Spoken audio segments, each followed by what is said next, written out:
What's going on, guys? It's Jimmy here with a second stimulus check update today for you guys.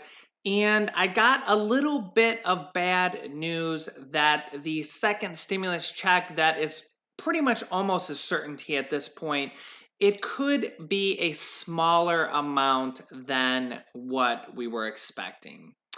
So, yeah, I'm going to give you all the details here in just a minute. Now, before I deliver the potentially bad news and the potential smaller stimulus check, if you could give a small stimulus check to this channel by hitting the like button, that would really help me out. I'm working really hard on these videos every day for you guys to give you all the news in a quick, concise video so you guys don't have to go and do all the research. So with that being said, let's get right into it. So Larry Kudlow, who is the director of the U.S. National Economic Council, just said that we might be getting smaller stimulus checks, and as we heard before, that it might go out to less people than what we thought. But this isn't all bad news, and I'll tell you why in a second. So Larry Kudlow came out and said that the next stimulus check would be smaller and that it also could go out to families with lower income amounts. That's that $40,000 per year or under amount that we talked about in previous videos.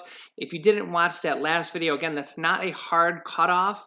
And if you make 41 or 45,000, you would still get the stimulus check, but a slightly smaller amount, as it would be a gradual scale after $40,000. And also, here's the big caveat about what Larry Kudlow said and why it's not the end of the world. So Larry Kudlow is the White House economic advisor. He's not from the Senate. He's not from the House of Representatives. He doesn't actually craft the bill. The White House doesn't actually craft the bill, okay? And we've had previously that President Donald Trump actually wants more stimulus, a higher stimulus check than the Democrats. He wants it to be a higher dollar amount from the Democrats. Technically, it doesn't matter what President Donald Trump wants or what Larry Kudlow wants. It's going to come down more to the House of Representatives and the Senate and what they decide is going to go in the next stimulus package that they said they want to get passed here before July 31st is over. Also, the reason Larry Kudlow even said this is because they're trying to keep the next stimulus package to under $1 trillion. And I think we all pretty much know that that's probably not going to happen. It's probably going to be at least 1.5 trillion, if not 2 trillion, if they add in city and state bailout money for cities and states that are going bankrupt. So here's what's really going to have to happen. It doesn't really matter what President Trump or Larry Kudlow says, okay? The Senate Republicans have already said that they are going to draft the next stimulus bill, okay? They're in control of the Senate, so any bill that the Senate Republicans draft, they can pretty much just pass it in the Senate. Then it needs to go to the House of Representatives, which is controlled by the Democrats. And if they don't have the Democrats' support, they won't pass it. So basically, they need to negotiate with the Democrats ahead of time so that they don't waste any time like the Democrats did with the HEROES Act that they passed and basically sent it to the Senate, and the Senate ignored it for over 50 days. So the Senate and the House is really going to be who decides what the next stimulus package and the next stimulus check is.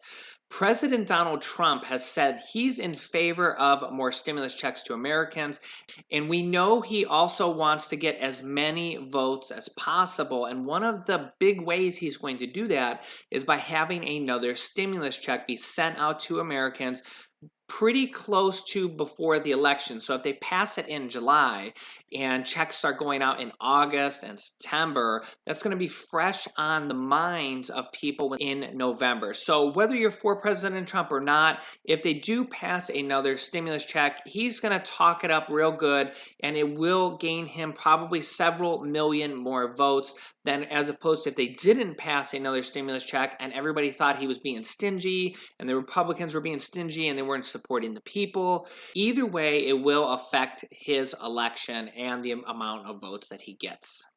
And that's why it's very surprising that Larry Kudlow just came out of nowhere today and said that it could be or that it would be a smaller stimulus check when he has no idea. He's just saying this. He might want a smaller stimulus check to have it be less than $1 trillion, but he's not in control of it at all. And not only that, that $40,000 income threshold that you would potentially have to be under to get the next stimulus check, again, that's not even written in a bill right now. That's not even up for negotiation. It was just one passing statement that Mitch McConnell said, the leader of the Senate. And we've already heard from the Democrats that they're not in support of that. Nancy Pelosi, the leader of the Democrats in the House, has already said that she's against that and they don't want it to be that low. That's actually a surprising thing from the Democrats because typically the Democrats are for more of the common people, maybe more of the lower income people, and typically Republicans are for like businesses and, dare I say, the wealthy. So it's a little bit of a role reversal. And real quick, I want to just mention this to you guys. I get a lot of comments asking me down below in the comments, am I a Republican or am I a Democrat? And I actually like to think of myself as a realist, okay? I'm not really on either side. You know, my parents grew up and they were Democrats. They vote Democrat every single year. No matter who the candidate is, they're going to vote Democrat. And my wife's parents, who are like a second family to me, they always vote Republican. Every year they vote Republican, Republican, Republican. No matter who is up for president, it doesn't matter, okay? I don't like to look at things that way. And as you can see, I kind of have sway on both sides. I like to look at the actual issues and decide for myself. For example, I've been an entrepreneur for the last 20 years. My dad worked at a grocery store for 40 years, and I didn't really want to do that for my entire life. So I went out and created my own businesses pretty much from scratch. And while it was a long, hard road, I'm not just necessarily a full-time Republican because, you know, typically business owners would be Republican. But remember, my family is typically Democrats. So I really am not, I kind of fall in the middle. And lately, I've kind of been against the Republicans a little bit because of what they're saying. At first, the Republicans didn't want to give a second stimulus check out at all, and they didn't want to extend unemployment. And, you know, in normal times, I could understand that, but, you know, we still have 18 million people out of work. We just added 1.4 million people to unemployment just last week alone. That's on pace to add 5 million people into unemployment just in 4 weeks. So we're still adding 5 million more people to unemployment every single month. And we're starting to see states close down even more. So in normal times, yes, you know, go to work, earn your own living, start your own business, you know, do all that stuff. But when the country's shut down and the government's telling, you know, states, cities, and even the federal government at some points, we're telling people to shut down and close businesses, these are extraordinary times. And when the government does that, the government should support the people as they're going through that, because if the government says, hey, you can't go to work, then we need support from the government. And whether that's, you know, on the Republican side or the Democrat side, I just like to say it how I see it. So you guys can let me know your thoughts down below in the comments. Do you agree or do you disagree? So with that being said, I think we're going to have a lot of pushback because there are Democrats that are going to want a larger stimulus check, at least $1,200, and they want to extend unemployment. And the president wants a larger stimulus check than the Democrats. So I am not really convinced that it's going to be a smaller check, but I will keep you guys updated in the next coming days as this develops because they're trying to pass the next stimulus package in July.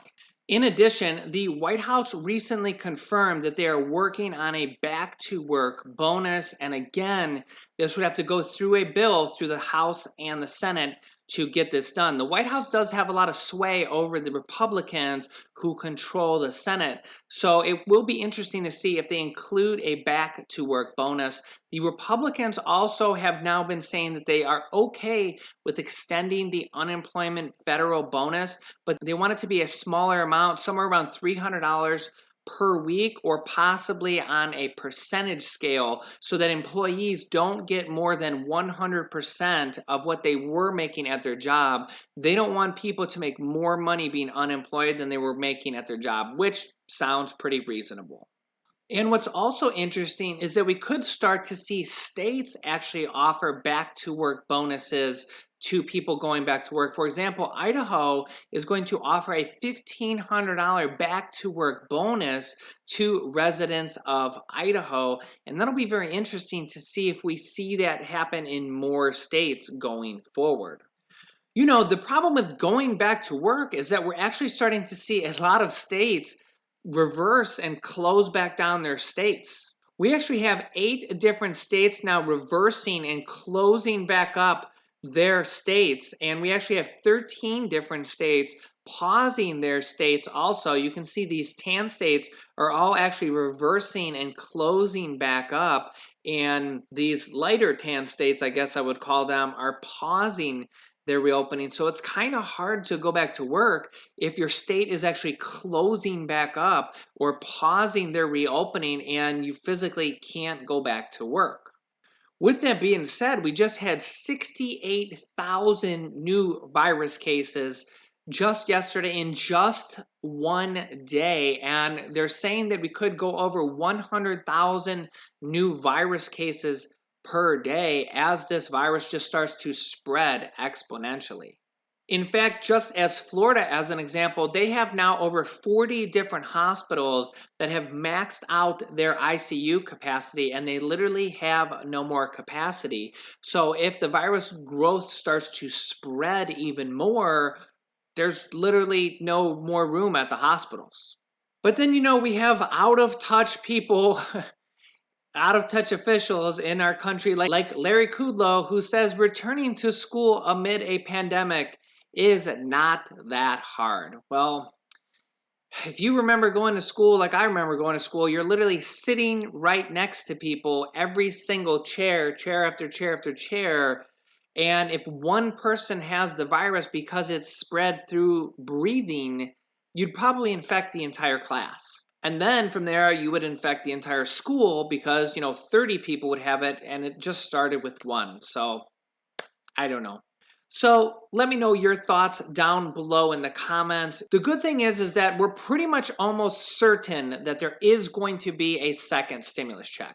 The real question is, how much will it be? We have a lot of push from multiple different people that they're going to try to pass it before July ends. So if it passes in July, the question is, how much will it be? And I'm going to just say this right now, that if we do see a second shutdown of this country for a prolonged period of time, there will be more stimulus checks. There has to be. There will have to be another extension of unemployment. It's just what will have to happen if the country shuts down again. So with that being said, watch this top video here about the US entering the total shutdown if you haven't yet, and this bottom video about 17 different states that are extending their unemployment benefits for their residents. And over here is a video on how to start a business selling products on Amazon. I have students that have replaced their entire 9-to-5 income by selling one product on Amazon. Thanks guys, and I will see you in the next video.